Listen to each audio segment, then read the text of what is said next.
আপনারা শুনছেন সংবাদ শিরোনাম। চাঁপাইনবাবগঞ্জ শিখগঞ্জে পাখি শিকারীকে অর্থদণ্ড।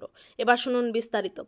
চাঁপাইনবাবগঞ্জের শিখগঞ্জ উপজেলার বিনোদপুর ইউনিয়নের কামাতপাড়া গ্রামের পাখি শিকারী রবিউল ইসলামের বাড়িতে তাকে 10,000 টাকার অর্থদণ্ড দিয়েছে ভ্রাম্যমাণ আদালত। উপজেলা সহকারী ভূমি তৌফিক আজিজ 120টি লাল মাথা টিয়া পাখি সহ বিভিন্ন প্রজাতির প্রায় 2 শতাধিক পাখি অবমুক্ত করেন ভ্রাম্যমাণ আদালত। বিস্তারিত ভিডিও চিত্রে দেখুন।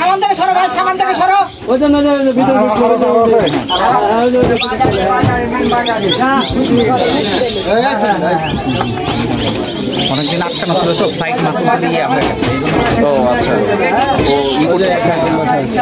একটু ভিডিও করে এই বাবুরা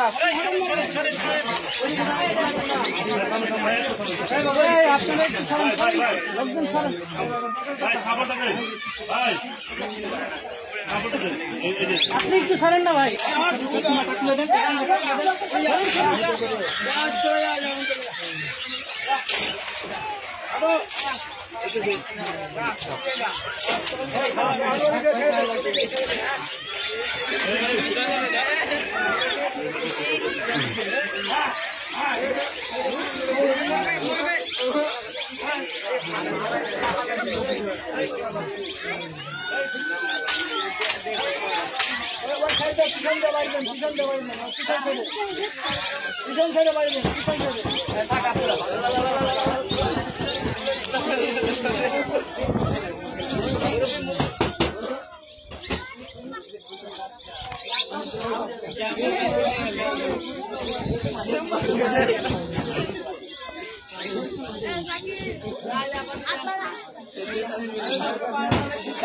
সাবান থেকে সরো ভাই, সাবান থেকে